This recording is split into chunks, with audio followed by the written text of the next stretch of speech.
chào, kính chúc mọi người có một ngày bình an và vui khỏe. Trân trọng giới thiệu đến quý vị truyện ngắn Con Điếm của tác giả Trần Minh. Thật không thể chấp nhận được một chung cư sang trọng, văn minh, nơi chỉ có những người có quyền, có tiền mới có thể sở hữu được căn hộ ở đây. Thế mà lại nảy nòi ra một con điếm đến ở làm ô uế cái chung cư này.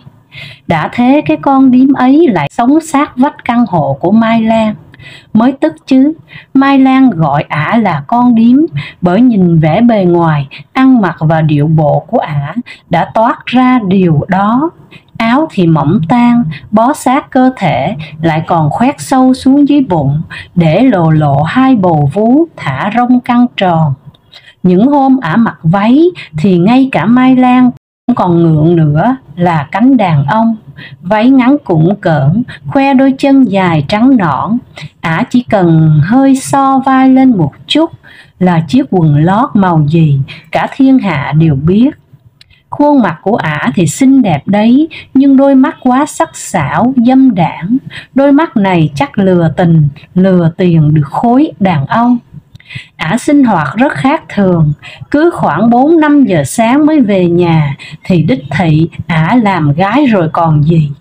Không cần mở cửa ra nhìn, Mai Lan cũng biết đích xác cái tiếng guốc lạch cạch vào cái giờ ấy là của ả. Cả cái mùi nước hoa nồng nặc nữa. Mai Lan rất khó chịu và tỏ vẻ khinh thường khi thấy ả.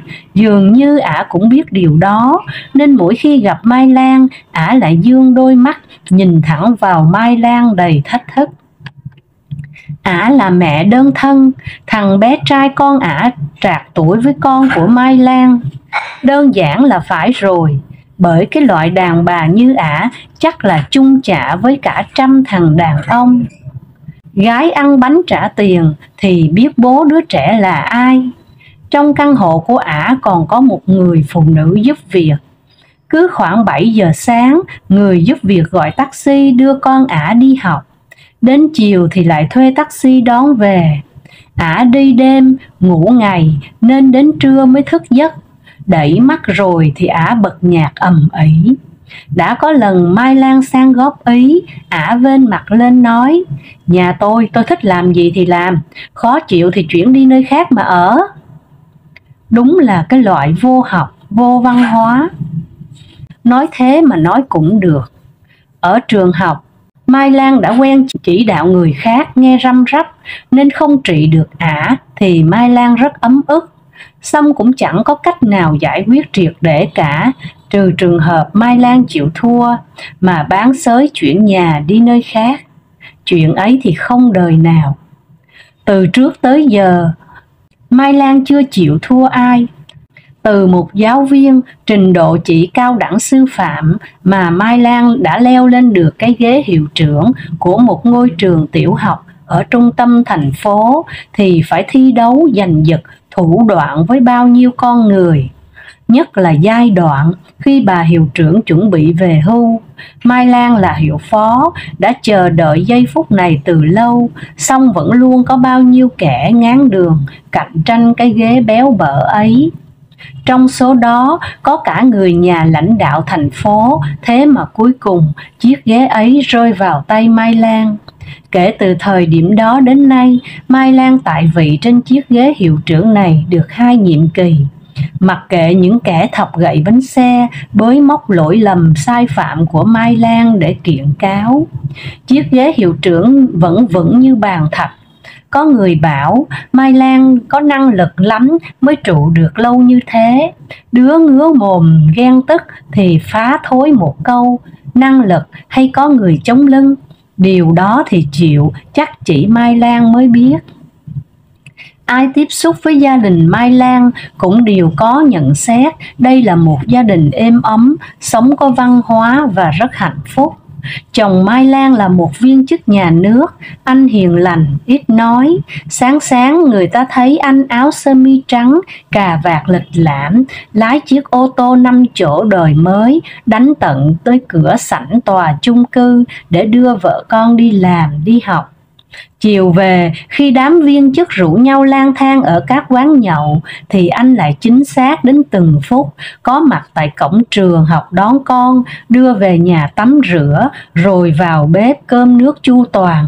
Sau đó lại đánh xe ô tô đến trường, đón vợ đi làm về. Thì cũng phải thế chứ, không phát triển sự nghiệp được thì đứng đằng sau giúp đỡ, làm bệ phóng để vợ có thời gian, quan hệ phát triển sự nghiệp. Người đàn ông văn minh là ở chỗ ấy.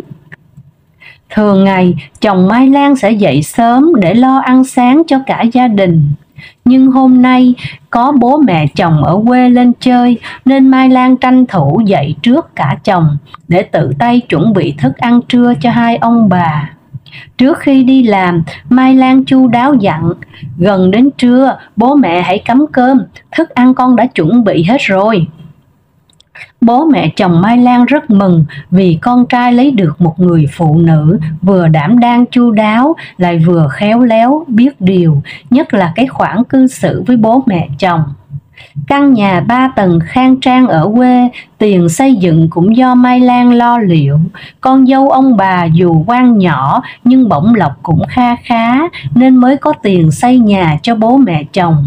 Chứ con trai lương 3 cọc 3 đồng, đổ xăng ô tô còn không đủ, huống gì là có vốn riêng cho bố mẹ. Đã vậy, tháng nào cũng như tháng nào, Mai Lan còn bắt chồng trở về quê, mỗi lần đều biếu bố mẹ tiền chi tiêu. Thật là một con dâu hiếu thảo. Nhà có phúc lắm mới rước được một con dâu như thế. Thằng Phúc, con của Mai Lan, hôm nay được nghỉ buổi chiều. Tốt quá, ông bà lên chơi mà chưa được trò chuyện với cháu, nên chồng Mai Lan tới trường đón con trai về nhà chơi với ông bà, rồi lại tiếp tục tới công sở làm việc. Tình cờ thế nào, con của ả hàng xóm cũng được nghỉ buổi chiều. Không có bố mẹ ở nhà, con của Mai Lan ra hành lang chơi thì gặp con của ả hàng xóm. Hai cậu bé trạc tuổi nhau, bắt quen rất nhanh. Chúng rủ nhau xuống sân tòa nhà để đá bóng, mải mê chơi với người bạn hàng xóm. Phúc không biết bố mẹ đã về từ lúc nào. Đúng lúc đó, ả hàng xóm đi tập thể dục trong vườn hoa của tòa nhà. Thấy hai đứa bé mướt mải mồ hôi, ả chạy tới siêu thị mua cho mỗi đứa một chai nước lạnh. Mai Lan nhìn thấy liền chạy đến, giật lấy chai nước trên tay Phúc, ném xuống đất và nói: Ai cho phép con uống nước của người lạ? Ai cho phép con chơi với bạn này? Con biết họ là người như thế nào không? Lên nhà ngay! Phúc sợ xanh mắt mèo, chạy ra thang máy. Không sợ sao được, ở cái nhà này mẹ nó là người có quyền lực nhất. Đến bố nó còn răm rắp nghe theo lời mẹ nó, nửa huống là nó biết mẹ nó có quyền bởi vì có tiền. Ai cũng xin tiền của mẹ nó, từ bố, ông bà nội, ông bà ngoại, nên tiếng nói của mẹ nó rất có uy lực. Từ nay bác cấm cháu không được chơi với Phúc nữa chứ, nghe chưa? Gần mực thì đen, gần đèn thì sáng, bác không muốn Phúc bị tiêm nhiễm cái xấu. Mai Lan nói với thằng bé con hàng xóm: Này chị kia, chị im ngay cái mồm lại, còn không thì đừng trách tôi quá đáng. Chúng nó chỉ là những đứa trẻ, trong đầu chưa có sự kênh kiệu và hằng học đâu. Chị bảo tiêm nhiễm cái xấu từ ai? Nhà giáo mà ăn nói với trẻ con thô lỗ như vậy à? Ả hàng xóm đáp trả: Tôi không nói chuyện với một con điếm. Do bực tức dồn nén bấy lâu, Mai Lan đã nhỡ lời thốt ra câu nói ấy. Một cái tát nảy lửa vào mặt Mai Lan. Cô dám đánh tôi à? Đồ lưu manh, đồ vô văn hóa. Có gì là tôi không dám. Dù tao có là một con điếm thì cũng không cho phép mày được đụng tới con trai tao, nghe chưa? Là điếm thì ả hàng xóm cũng là một con người, có tên có tuổi đàng hoàng. Ả tên là Kiều Oanh. Mai Lan nhìn người rất đúng. Kiều Oanh đúng là một con điếm, nhưng là dạng điếm cao cấp. Khách hàng của Kiều Oanh không phải là đại gia thì cũng là những quan chức. Gái một con trong mòn con mắt. Kiều Oanh rất đẹp, cô biết điều đó, nhưng gái thì chỉ có thì. Vì vậy, Kiều Oanh đang tận dụng nhan sắc, tuổi trẻ của mình để kiếm thật nhiều tiền. Cô không như những con điếm khác, hết nhan sắc thì hết tiền, lại còn sa vào cờ bạc nghiện hút. Kiều Oanh thì khác, cô toan tính để đến một thời điểm nào đó sẽ đổi nghề để trở thành một con người kiếm sống lương thiện. Ít ra thì cũng vì tương lai con trai cô, nhưng ngay cả bây giờ, theo suy nghĩ của cô thì cô vẫn đang kiếm tiền một cách rất lương thiện đấy thôi. Người ta cần tình, còn cô thì cần tiền, xong việc ai về nhà nấy, coi như chẳng quen biết nhau, không xâm phạm vào riêng tư của nhau, không phá vỡ hạnh phúc, tổ ấm gia đình của nhau, và cũng chẳng nợ nần gì nhau. Điều này chẳng phải là suy nghĩ riêng của Kiều Oanh. Chính một vị quan chức sau khi truy hoan đã nói với Kiều Oanh như thế. Ổng bảo trước kia khi chưa biết Kiều Oanh, ổng cũng cặp bồ với mấy em. Với ổng, gái theo kiểu rau sạch không thiếu, vì ông ta là người có quyền có chức, khá nhiều chị em muốn lợi dụng, nhờ vả chạy trọt. Nhưng quan hệ với loại gái này cũng mệt. Tiền thì không phải mất, nhưng các em ấy cứ lợi dụng ông để xin xỏ hết chuyện này đến chuyện khác. Có chuyện ngoài khả năng của ông khiến ông lại phải thay họ chạy trọt luồn cuối cấp trên. Đã vậy lại suốt ngày điện thoại nhắn tin rồi tìm đến cơ quan bám riết ông, rất dễ bị lộ tẩy. Vả lại cái loại đàn bà đi lên bằng xác thịt thì cũng sẵn sàng dở mặt mà phản lại ông khi ông không còn tác dụng. Thôi thà mất ít tiền cho nó lành em nhỉ. Ổng quay sang nói với Kiều Oanh như vậy. Nhưng chơi gái ngành cũng có cái khác chứ Quang Anh. Cái khoản làm tình để cho Quang Anh lên tiên ấy thì mấy con rau sạch sao bì được với gái này. Kiều Oanh đưa đẩy vài câu với lão Quang Anh khi lão chuẩn bị rút ví ra trả tiền cho cô.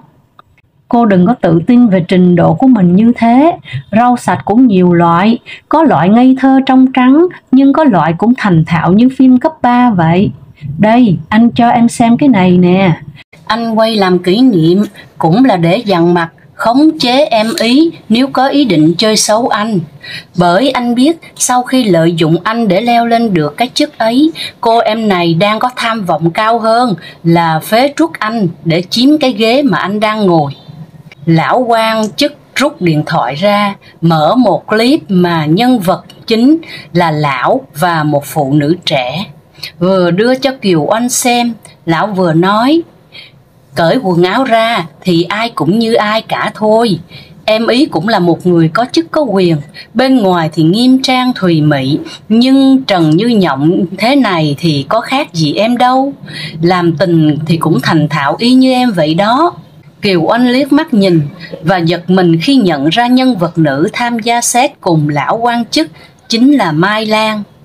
Như thấy biểu hiện khác lạ của Kiều Oanh, lão quan chức vội giật lại điện thoại và nói, sao, em nhận ra người quen à? Kiều Oanh trấn an, không, loại người như em làm sao mà quen được quý bà là quan chức như thế? Nghe xong câu nói ấy, lão cười sặc sụa. Không biết lão cười vì câu nói mỉa mai của Kiều Oanh, hay cười để mỉa mai chính một bộ phận quan chức thoái hóa biến chất như lão đang khoác lên mình cái vỏ bọc lịch lãm đạo đức giả. Mai Lan đang đứng ở sảnh chờ thang máy xuống thì đúng lúc Kiều Oanh cũng bước vào tòa nhà. Mai Lan vội vã vào thang máy trước rồi nhấn nút đóng cửa, nhưng không kịp, Kiều Oanh đã kịp bấm nút mở ra. Cánh cửa thang máy từ từ mở ra, Mai Lan thấy vậy liền bước ra vì không muốn đi chung thang với một con điếm vô văn hóa. Nhưng Kiều Oanh đã đứng chắn ngang ở cửa và bấm nút thang máy lại. Cô làm cái trò gì đấy? Tôi không đi chung thang máy với loại người như cô. Mai Lan bực tức nói. Không muốn đi chung thang máy à? Nhưng rất tiếc, chúng ta đi chung một con đường, đó là làm điếm. Dù mục đích thì có khác nhau, một người làm điếm vì tiền, một kẻ làm điếm bán thân xác để thăng quan tiến chức, rốt cuộc thì cũng vì tiền.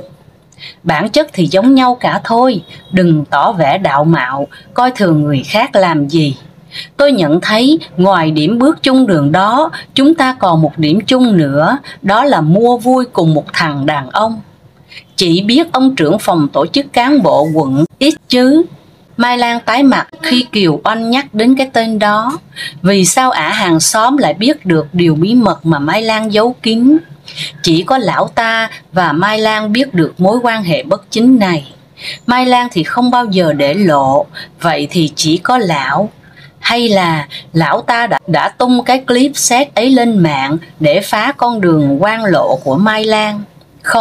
Không đời nào lão ấy lại ngu xuẩn như vậy. Làm thế là chính lão cũng sẽ bị mất mặt và liên lụy.